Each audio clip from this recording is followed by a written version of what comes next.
On October 4, 2006, at approximately 6:15 a.m., the Barrie Police Department received a chilling call from a woman saying, "My children are dead," in a calm and quiet voice. The disconnect between her tone and the situation she was describing was extremely unsettling. When asked what happened, she replied, "I don't know, I don't remember." Police officers immediately rushed to the address she provided and knocked on the door of her apartment, bracing for what they might find. The door opened, and they were greeted by 31-year-old Frances Elaine Campion. When the officers asked her about the children she mentioned on her call, she replied in the same disturbingly calm voice, stating, "Yes, they're dead. They're on my bed." As the officers entered the master bedroom, they saw the remains of two little girls, 3-year-old Serena and 19-month-old Sophia, lying on the bed. Both were dressed in clean clothes and were also wearing necklaces and earrings. However, their skin was starting to turn blue, suggesting they might have been deceased for quite some time. One of the officers also noticed a small bruise on Sophia's forehead, and that was it. There was nothing else in the room that could have explained their deaths. But as the investigators looked through Elaine's apartment, they found a camcorder with footage that explained everything. The recording started on a wholesome note, showing Elaine surprising Serena with a new bike on her 3rd birthday on August 8th. "Serena, it's August 8th, 2006. Serena's 3 today. Shall we go to the living room and see if you got any birthday presents from the birthday fairies? What is it? It's a bike." So far, everything looked quite normal. However, the 3rd recording, dated October 2nd, was when things started to get weird. The tone of the recordings instantly changed as Elaine suddenly went on and on about their horrible living conditions and the torment her ex-husband Leo and his family had put her through, all said in front of her children. "And I had Cass keep bringing these two people into my life over and over again.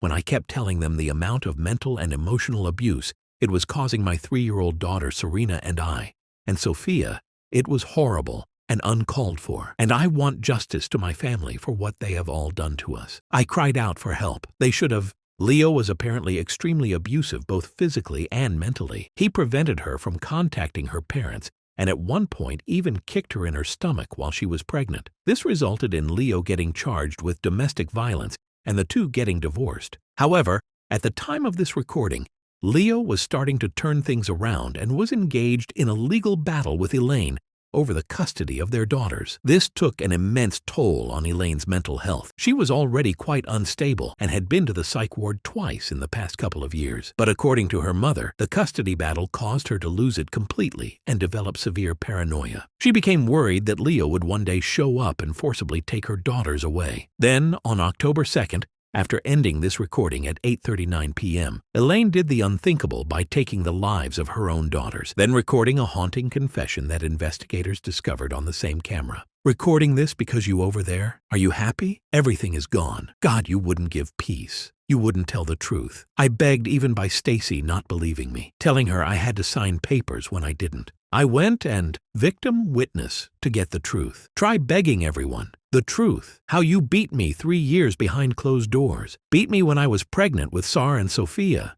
You didn't care about our babies. You didn't care about me. You care about yourself. You wanted to win. You won. Are you happy? How does it make you feel? How does it make you feel? It doesn't make me feel great." At this point, the camera cuts to a later point where Elaine attempted to take her own life.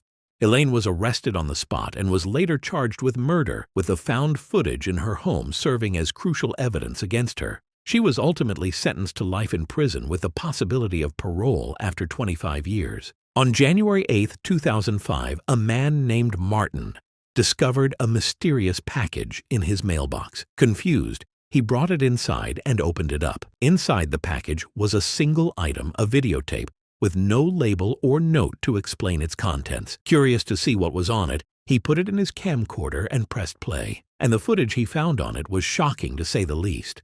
It contained a nearly hour-long video of a man describing the violent things he was about to do, how he was going to lure his victims, and the makeshift devices he was going to use.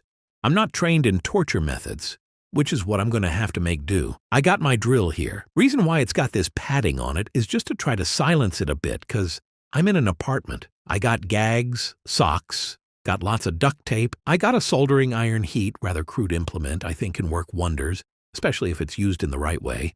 However, while the content itself was extremely grim, what disturbed Martin more was the fact that he personally knew the person on screen. This wasn't the manifesto of a serial killer planning to take innocent lives. Instead, it was the final message of Martin's close friend Ricky Rodriguez, a man who was tormented by a cult from the moment he was born.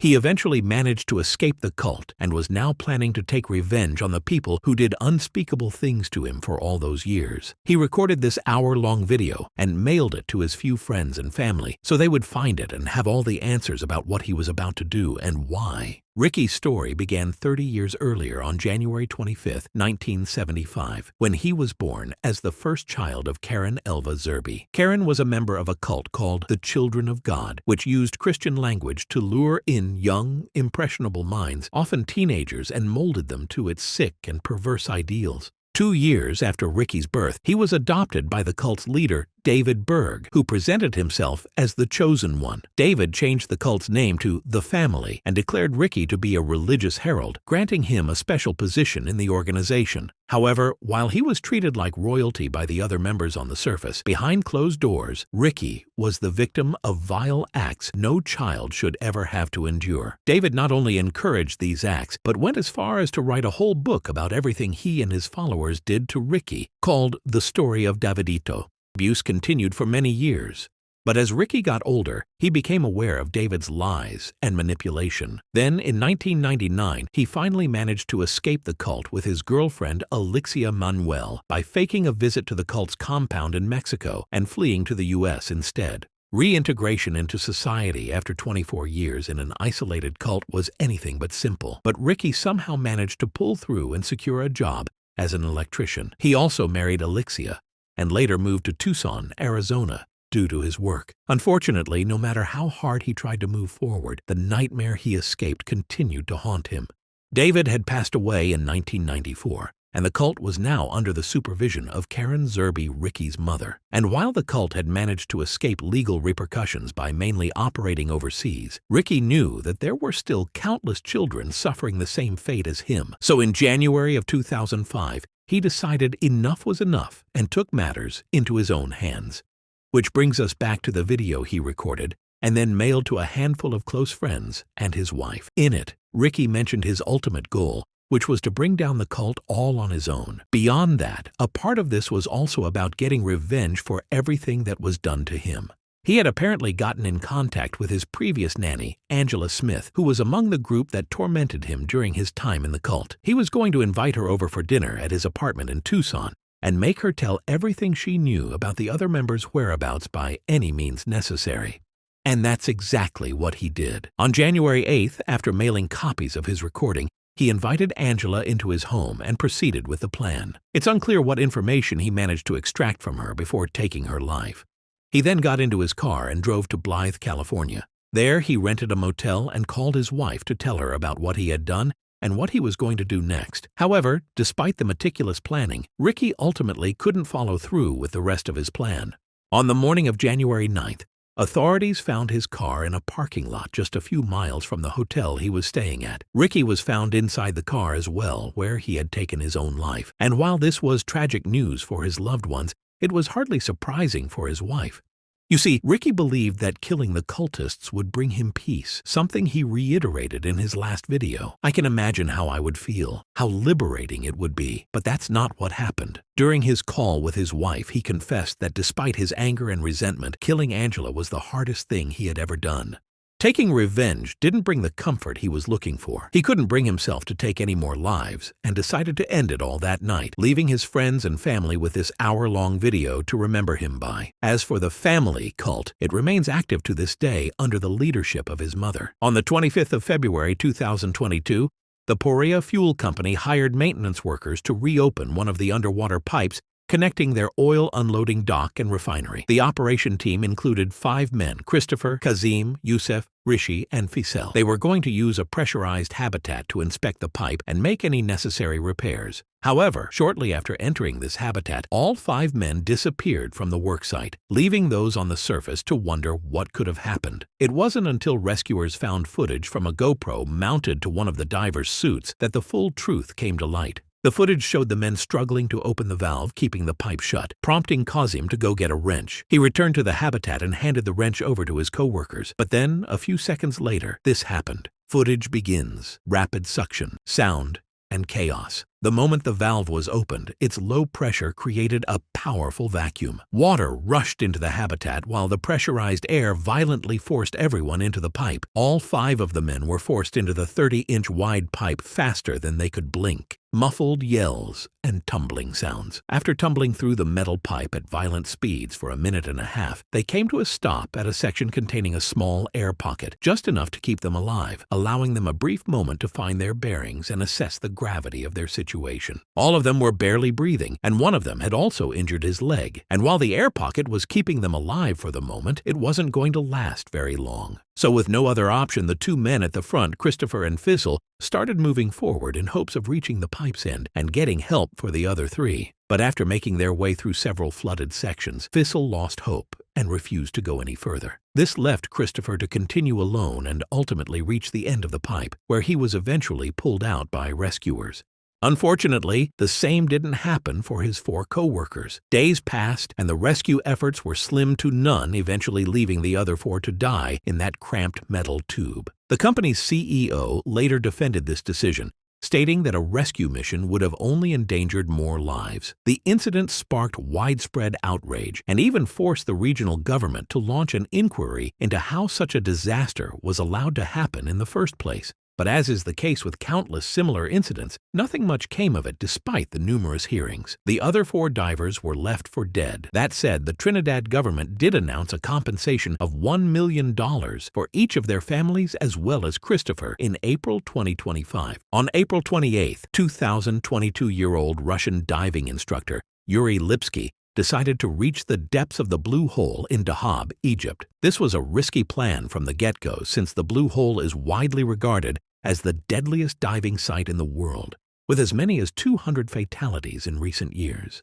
To make matters worse, before his dive, Yuri asked a local technical diver to accompany him on his journey. All of them rejected him since the preparations for this risky of a dive took as long as a week. Yet Yuri wanted to go in just 2 days, no matter what.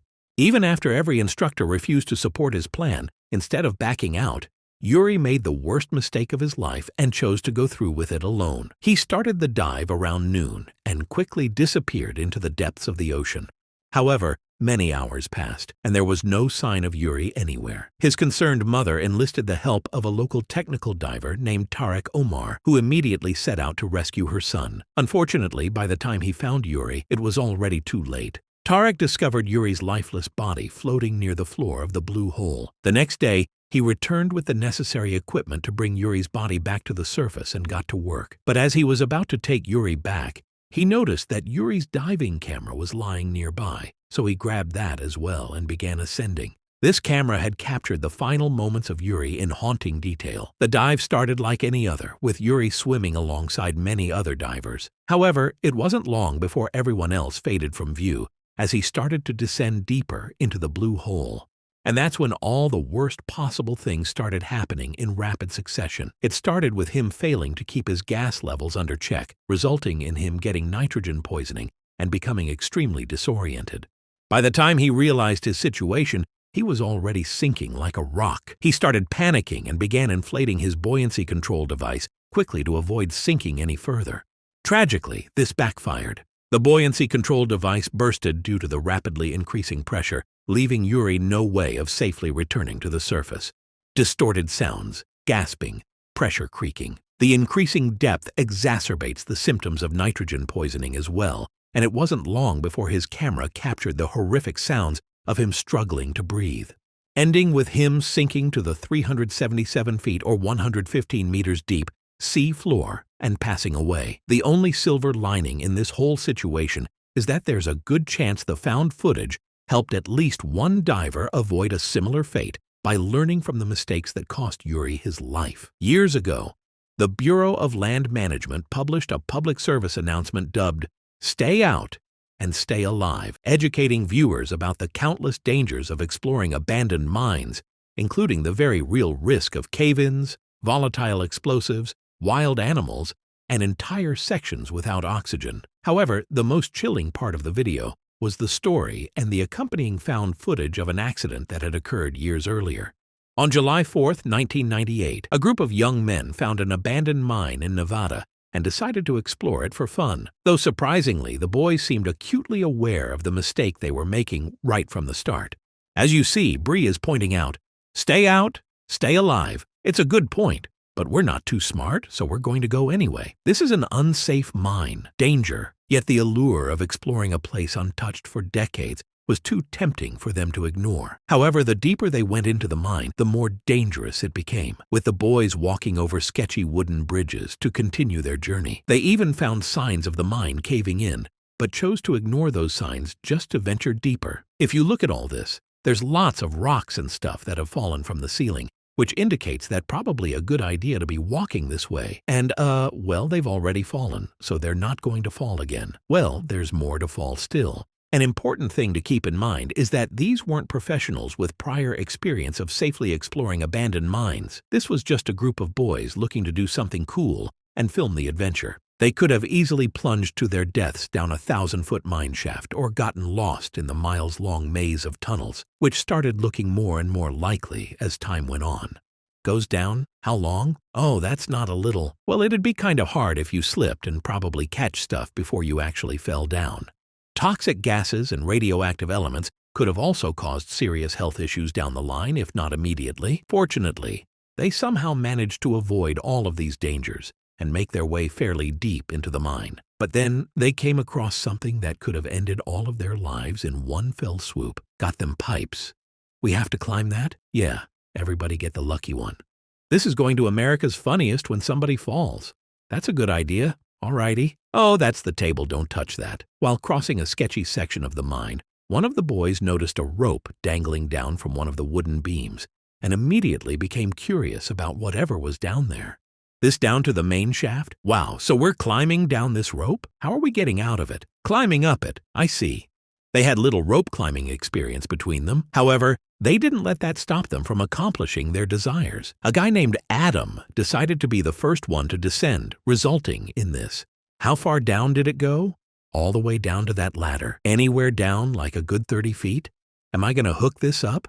Want you like he's doing in your mouth. How am I going to get the thing down there? Yeah, but how to get back up? Take that, give you my belt strength. The rope Adam chose to trust was completely worn and gave way shortly after putting his weight on it. This caused him to plunge 65 feet down a dark mine shaft and lose consciousness.